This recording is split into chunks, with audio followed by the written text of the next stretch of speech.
Halo semuanya, perkenalkan nama saya Vina Sondayo Gebet Malau, NIM 1705520161, kelas A1 Akuntansi, Fakultas Ekonomika dan Bisnis, Universitas Tikubang Semarang.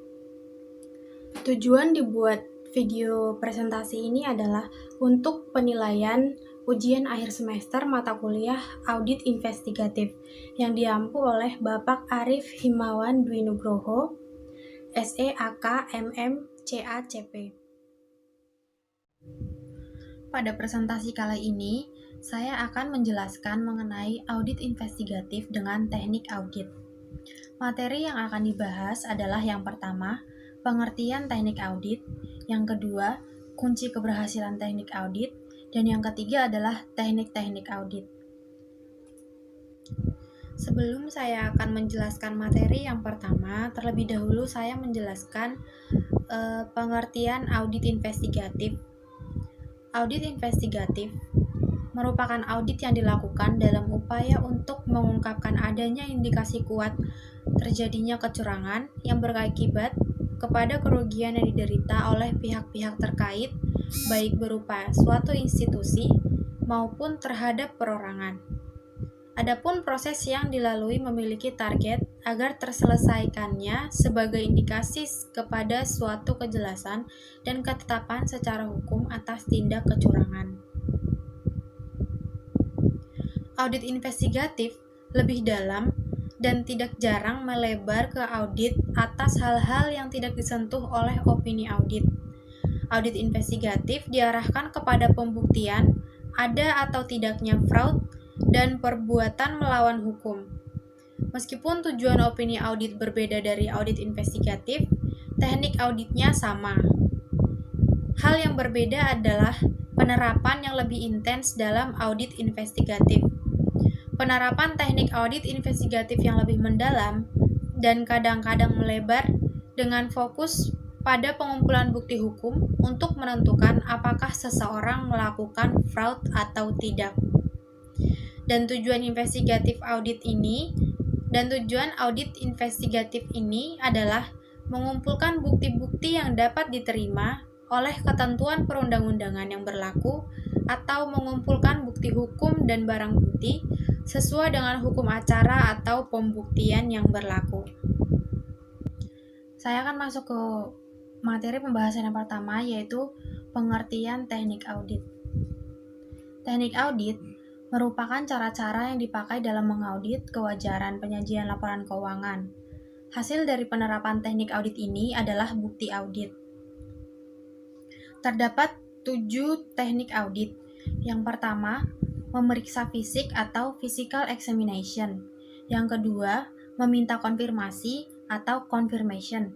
Yang ketiga, memeriksa dokumen atau documentation. Yang keempat, review analytical atau analytic review. Yang kelima, meminta informasi lisan atau tertulis dari auditee atau inquiries of the auditee. Yang keenam, menghitung kembali atau reperformance. Dan yang ketujuh adalah mengamati observation. Ketujuh teknik ini akan dijelaskan pada pembahasan yang terakhir, yaitu teknik-teknik audit.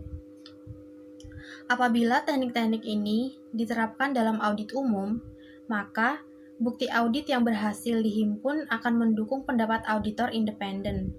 Dalam audit investigatif, teknik-teknik tersebut bersifat eksploratif, mencari wilayah garapan atau probing, misalnya dalam review analytical maupun pedalam seperti yang dilakukan di dalam confirmation atau documentation.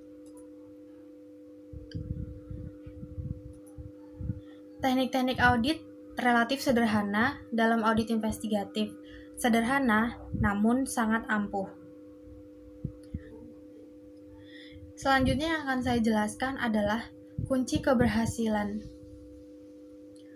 Kunci keberhasilan dalam pelaksanaan teknik-teknik audit investigatif adalah sebagai berikut. Yang pertama, mengerti dengan baik persoalan yang akan diselesaikan, serta mengerti apa saja yang akan diaudit investigatif. Oleh karena itu, Auditor sudah memiliki bekal pemahaman dengan mengidentifikasi permasalahan sejak tahap audit fraud yang proaktif sampai diterimanya tuduhan, dugaan, keluhan, dan temuan sementara. Kemudian, kunci keberhasilan yang kedua adalah menguasai dengan baik teknik-teknik audit investigatif. Penguasaan yang baik akan membuka peluang yang besar bagi auditor investigatif menerapkan teknik yang paling tepat untuk menyelesaikan masalah yang diidentifikasi. Kemudian kunci keberhasilan yang ketiga adalah cermat dalam menerapkan teknik yang dipilih. Jika teknik yang digunakan tepat, namun dalam pelaksanaannya auditor investigator tidak cermat, maka hasilnya tidak akan seperti yang diharapkan. Itulah sebabnya mengapa due professional care merupakan standar audit yang sangat penting. Dalam audit investigatif, kecermatan auditor investigator terlihat dari caranya mengajukan pertanyaan, menentukan kapan pertanyaan harus diajukan, menindaklanjuti jawaban, dan saat mempertanyakan sesuatu. Kemudian kunci keberhasilan yang keempat adalah cermat dalam mengambil kesimpulan dari hasil pelaksanaan teknik audit yang telah dipilih.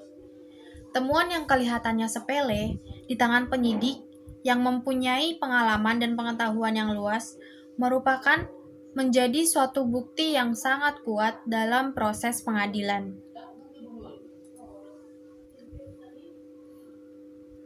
Selanjutnya saya akan menjelaskan mengenai teknik-teknik audit. Terdapat 7 teknik yang umum dikenal dalam audit laporan keuangan yang akan saya jelaskan, dan ini adalah berdasarkan buku Tuana Kota. Yang pertama adalah memeriksa fisik dan mengamati. Memeriksa fisik atau physical examination umumnya diartikan sebagai perhitungan uang tunai, baik dalam rupiah maupun dalam mata uang asing, kertas berharga, persediaan barang, aset tetap, dan tangible aset lainnya. Sedangkan mengamati sering diartikan sebagai pemanfaatan indera kita untuk mengetahui sesuatu. Penggunaan indera ini bisa digunakan salah satu atau beberapa sekaligus. Misalnya adalah saat kita melakukan kunjungan ke pabrik. Di pabrik itu, kita melihat luas pabrik, peralatan yang ada, dan kegiatan yang dilakukannya. Kemudian, kita juga bisa mendengar kebisingan atau keheningan, mencium aroma wangi atau yang menyengat, mencicipi produk dalam pabrik makanan, dan merasakan suhu di pabrik yang dikunjungi. Dalam buku Tuana Kota, pemeriksaan fisik dan mengamati tidak dibedakan. Terdapat beberapa tingkat pemahaman yang bisa diperoleh dari pemeriksaan fisik dan pengamatan. Yang pertama adalah investigator mempunyai bayangan. Bayangan yang dimaksud adalah auditor mempunyai pemahaman yang penting mengenai luas kerusakan dan besar kerugian pada saat auditor membaca laporan para ahli secara terperinci. Kemudian yang kedua, investigator mempunyai pemahaman mengenai intensitas kerugian akibat permasalahan yang terjadi. Dalam hal ini, pasti terdapat data kuantitasnya. Yang ketiga, investigator mempunyai pemahaman mengenai siapa yang bertanggung jawab dan klaim atas ganti rugi. Pertanyaan mengenai klaim ganti rugi merupakan hal yang sering didapatkan oleh seorang investigator, dan mereka harus mendapatkan jawaban atas pertanyaan itu. Dan yang keempat adalah pengamatan juga dapat memberikan petunjuk adanya fraud. Contohnya, pengamatan infrastruktur seperti jalan, bangunan, dan lain-lain. Pemeriksaan fisik dan pengamatan dapat dibagi menjadi beberapa kelompok, yaitu untuk pemeriksaan fisik yang pertama adalah inventarisasi atau opname. Inventarisasi atau opname adalah pemeriksaan fisik dengan menghitung fisik barang, menilai kondisinya, baik, kurang baik, atau rusak berat, serta membandingkannya dengan saldo menurut buku administrasi. Kemudian, mencari sebab-sebab terjadinya perbedaan apabila ada. Hasil opname biasanya dituangkan dalam suatu berita acara. Teknik audit inventarisasi dapat diterapkan misalnya untuk barang inventaris, perabotan kantor, kebun, tas, kas, persediaan barang, sejauh masih ada fisiknya. Yang kedua adalah inspeksi. Inspeksi adalah meneliti secara langsung ke tempat kejadian yang lazim pula disebut dengan on-the-spot inspection. Dilakukan secara rinci dan teliti. Inspeksi ini dilakukan dengan secara mendadak. Inspeksi meliputi pemeriksaan yang rinci terhadap dokumen dan catatan, serta pemeriksaan sumber daya berwujud. Inspeksi sering digunakan dalam mengumpulkan dan mengevaluasi bukti baik bottom up maupun top down.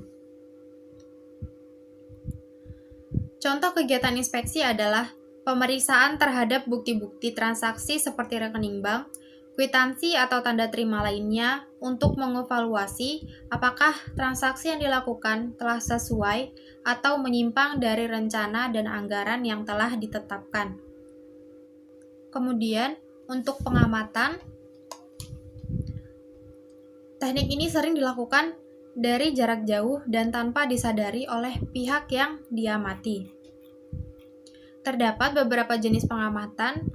Yang pertama adalah stationary or fixed point, atau sering juga disebut sebagai stationary observation yang dapat dilakukan oleh siapa saja. Dalam melakukan pengamatan ini, investigator harus memastikan lokasi dari kegiatan yang akan diamati, mengantisipasi berbagai kegiatan yang mungkin terjadi dalam kegiatan itu, serta mencatat secara detail keseluruhan aktivitas yang melibatkan tersangka pelaku fraud atau merekamnya ke dalam video. Catatan dari rekaman tersebut harus dilengkapi dengan tanggal dan hari pelaksanaan pengamatan, nama yang melaksanakan kegiatan pengamatan, nama dari saksi-saksi yang menguatkan kegiatan tersebut, posisi dari mana pengamatan dilakukan, jarak pengamatan terhadap kegiatan, dan waktu dimulainya hingga berakhirnya pengamatan.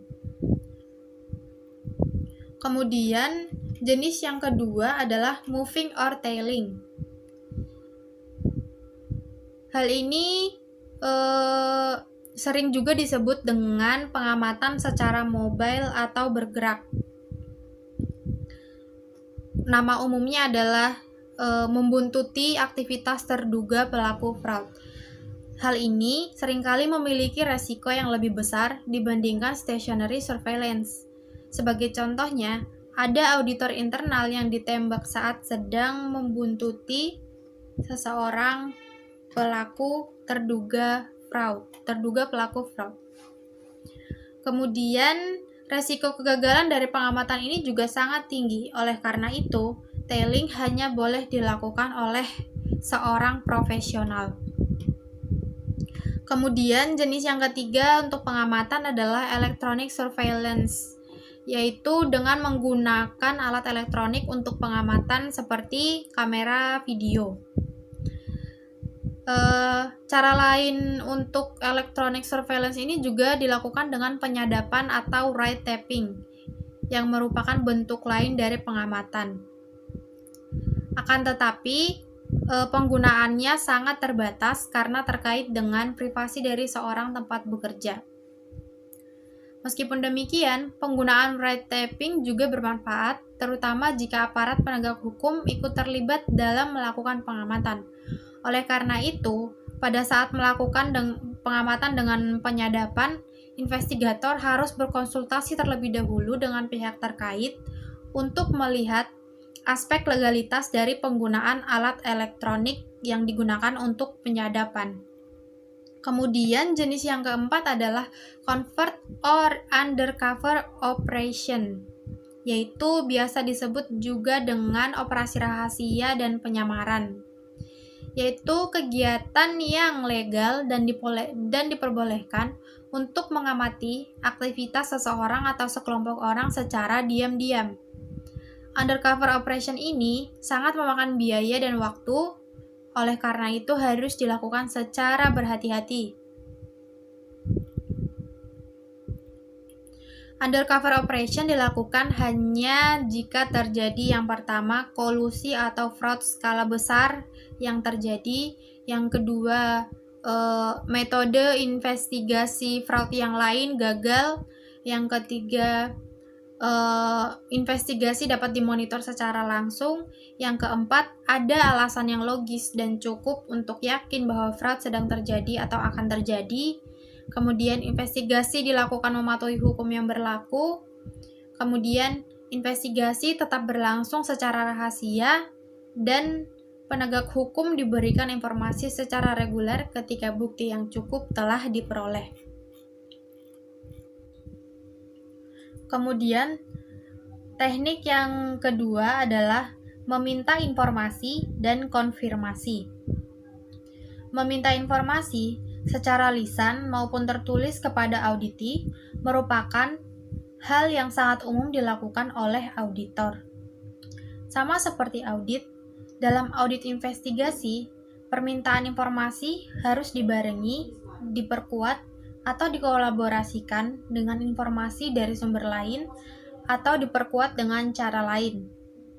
Permintaan informasi sangatlah penting dan juga merupakan prosedur yang normal dalam suatu audit investigatif.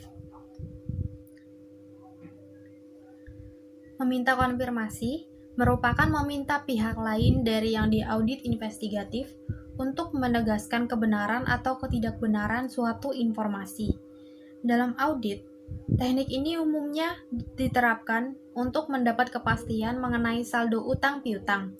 Akan tetapi, sebenarnya teknik ini juga dapat diterapkan untuk mendapatkan berbagai informasi keuangan maupun non-keuangan.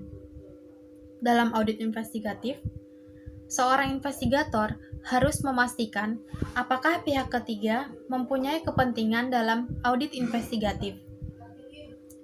Dalam kasus tender pengadaan barang, permintaan konfirmasi dari penyuplai yang cenderung melindungi pejabat perlu diperkuat, misalnya dengan konfirmasi dari Direktorat Jenderal Bea dan Cukai apabila barang merupakan hasil impor. Teknik yang selanjutnya adalah memeriksa dokumen. Teknik ini tidak memerlukan pembahasan khusus karena tidak ada audit investigatif tanpa pemeriksaan dokumen. Akan tetapi, dengan kemajuan teknologi yang sangat pesat, definisi dokumen menjadi lebih luas. Hal ini termasuk informasi yang diolah, disimpan, dan dipindahkan secara elektronis yang biasa kita sebut dengan data digital. Dokumen dapat dibagi menjadi dua jenis, yaitu dokumen internal dan eksternal. Dokumen internal adalah dokumen yang dipersiapkan dan digunakan dalam organisasi klien dan disimpan tanpa pernah disampaikan kepada pihak luar organisasi. Contohnya adalah laporan jam kerja karyawan dan laporan penerimaan persediaan. Sedangkan dokumen eksternal adalah dokumen yang ditangani oleh pihak luar organisasi yang mewakili pihak klien dalam melakukan transaksi, tetapi dokumen ini dapat dengan mudah diakses oleh klien dengan segera. Contohnya adalah faktur dari pemasok dan polis asuransi. Dokumen eksternal ini memiliki tingkat kepercayaan yang lebih tinggi sehingga lebih dapat diandalkan daripada dokumen internal karena dokumen internal pernah berada baik di tangan klien maupun pihak lain sebagai lawan transaksi klien.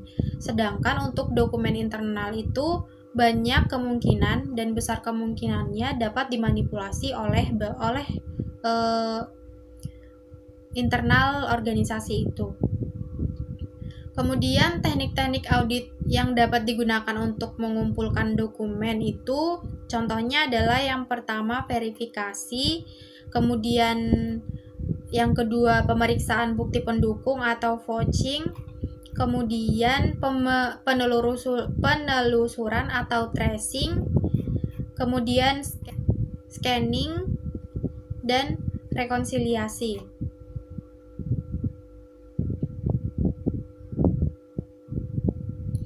Karena dokumen memberikan banyak bukti yang signifikan pada kasus fraud, investigator harus mengerti aspek-aspek terkait legalitas dan tata cara dalam penanganan dokumen. Selanjutnya yang akan saya jelaskan adalah analytical review atau review analytical.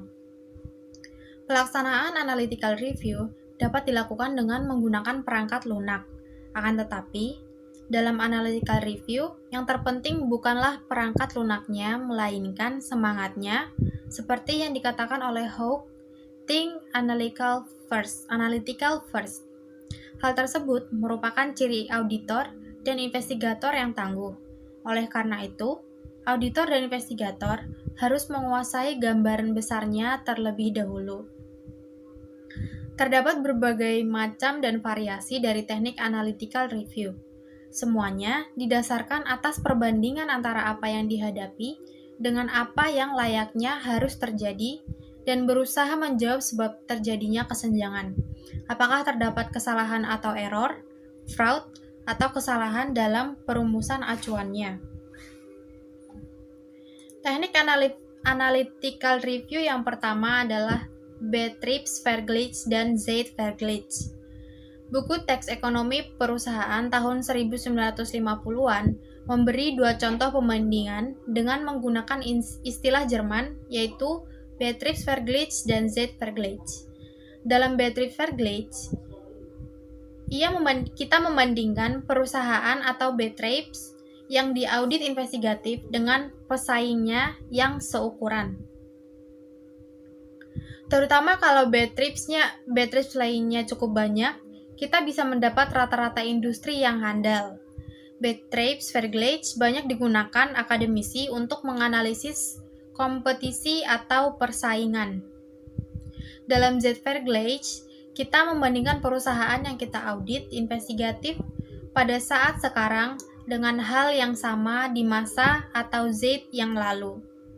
Dalam Zeitvergleich, kita mencoba memahami bagaimana perusahaan yang kita audit investigatif ini berbeda dengan masa lalu dan kenapa hal itu bisa terjadi. Investigator menggunakan teknik ini untuk melihat indikasi fraud, karena fraud mengancam kesinambungan laba. Berdasarkan penjelasan tadi, kita dapat kita simpulkan bahwa menentukan patokan atau benchmark sangatlah penting. Benchmark ini harus seukuran dan sejenis dan harus comparable. Perbandingan yang dimaksud bukan berarti bahwa patokan atau benchmarknya yang benar. Jika ada penyimpangan yang signifikan, pastilah penyimpangan tersebut merupakan kesalahan data yang kita audit investigatif. Itulah sebabnya judgement sangat penting. Jika perlu, harus dicari data pembanding lainnya yang relevan. Kemudian, teknik analytical review yang kedua adalah membandingkan anggaran dengan realisasi. Membandingkan anggaran dengan realisasi dapat mengindikasikan adanya fraud. Oleh karena itu, auditor harus memahami mekanisme pelaksanaan anggaran dan insentif yang terkandung dalam sistem keuangannya. Dalam entitas yang merupakan profit center atau revenue center, pejabat tertentu menerima insentif sesuai dengan keberhasilan yang diukur dengan pelampauan anggaran. Investigator perlu mengantisipasi kecenderungan realisasi penjualannya dibuat tinggi atau overstate. Penjualan kredit dan pengiriman barang secara besar-besaran juga merupakan indikasi mengenai hal tersebut. Sedangkan pengembalian barang sesudah akhir tahun memperkuat indikasi adanya fraud. Insentif tidak perlu berupa insentif keuangan seperti bonus. Mempertahankan jabatan seseorang juga bisa dikatakan sebagai insentif.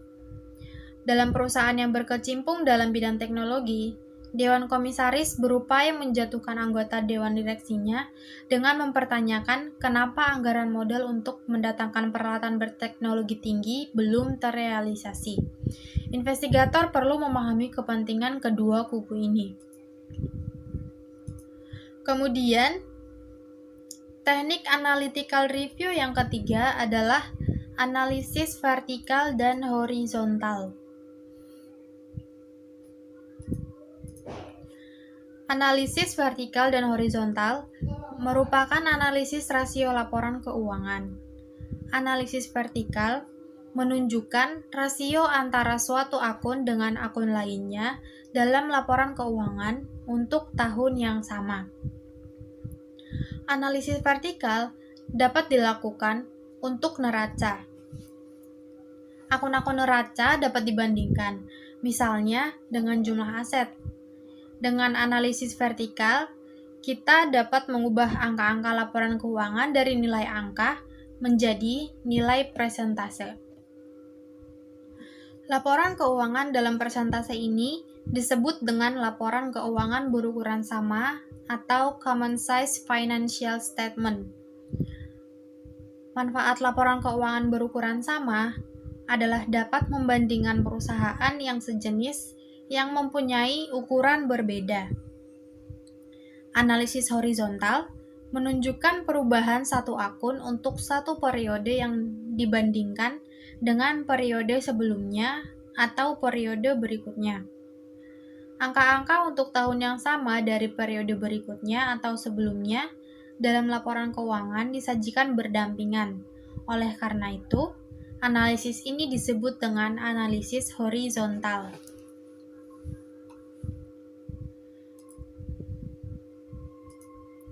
Teknik analytical review yang keempat adalah dengan menggunakan hubungan antara satu data keuangan dengan data keuangan lainnya.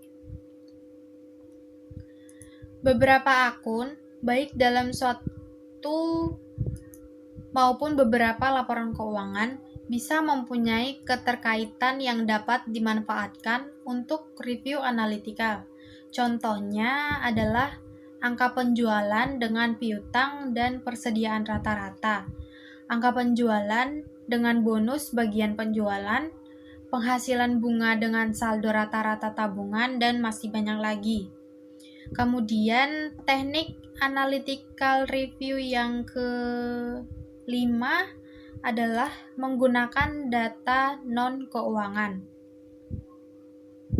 Pola hubungan ini tidak harus antara satu data keuangan dengan data keuangan lainnya. Karena pola hubungan non-keuangan bisa bermacam-macam bentuknya, dalam bisnis perkebunan contohnya ada hubungan antara jumlah pupuk yang dipergunakan dengan hasil produksi atau panen. Angka masukan ataupun keluaran dinyatakan dalam non-keuangan seperti jumlah ton untuk pupuk dan sawit. Kemudian di pabrik gula ada ukuran antara jumlah ton tebu yang masuk ke pabrik dengan jumlah ton gula yang dihasilkan.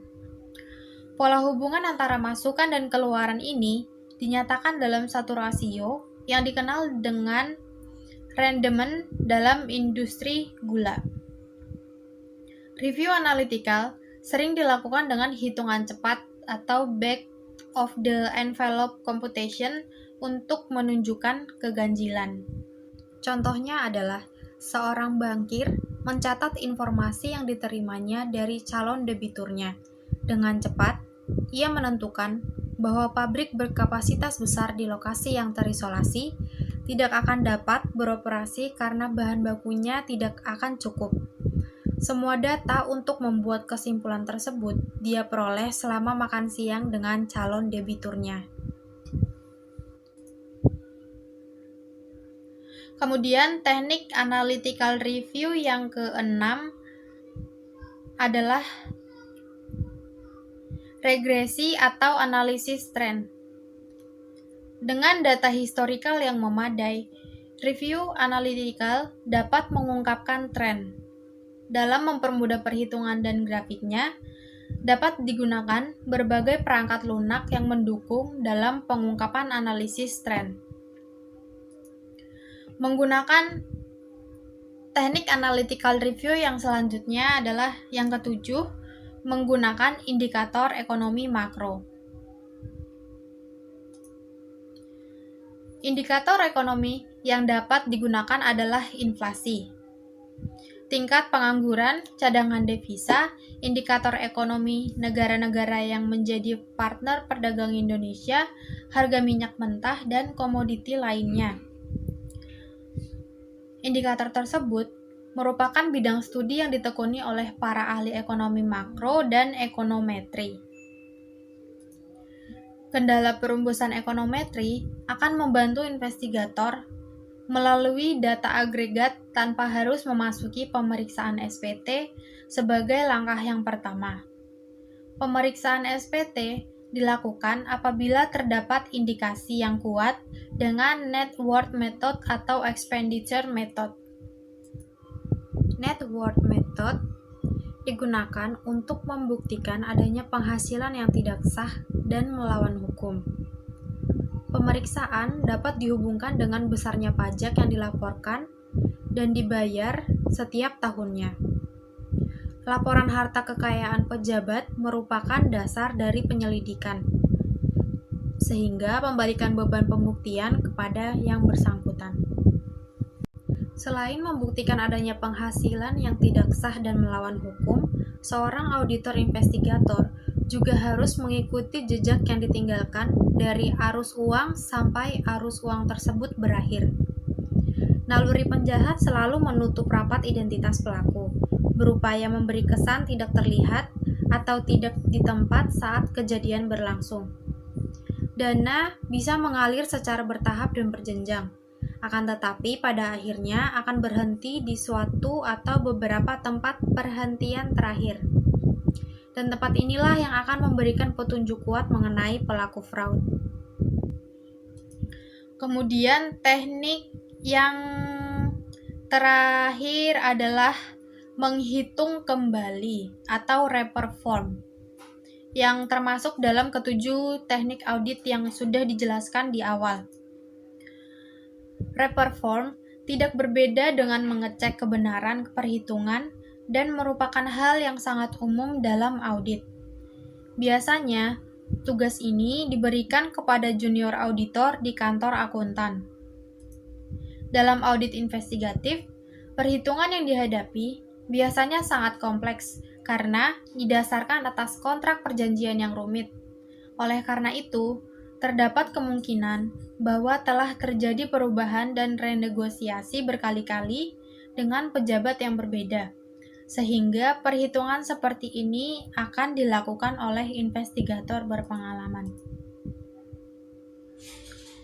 Dalam audit umum, menghitung kembali atau reperformance dapat dilakukan dengan dua cara, yaitu yang pertama, footing. Footing adalah penjumlahan kolom angka untuk menentukan apakah totalnya sama dengan nilai yang diperoleh oleh klien. Teknik audit foot akan menghasilkan bukti audit berupa rekalkulasi, di mana rekalkulasi ini merupakan bagian dari reperformance. Kemudian, yang kedua adalah recompute. Kemudian, yang kedua adalah recompute. Recompute adalah perhitungan yang dilakukan untuk menentukan apakah perhitungan klien sudah benar. Sama seperti foot, recompute juga merupakan bagian dari reperformance. Contoh penerapan recompute adalah pada akun piutang, yaitu melakukan recompute atas perhitungan penyisihan piutang usaha akhir tahun. Apakah telah diterapkan sesuai dengan kebijakan atau belum.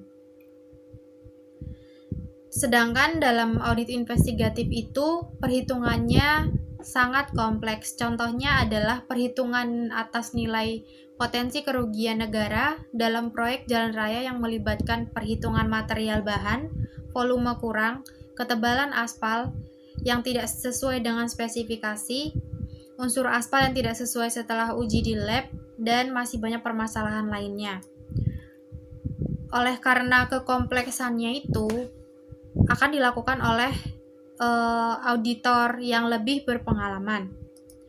Contoh perhitungan kembali yang berpotensi triliunan rupiah adalah yang pertama, perhitungan cost recovery oleh kontraktor bagi hasil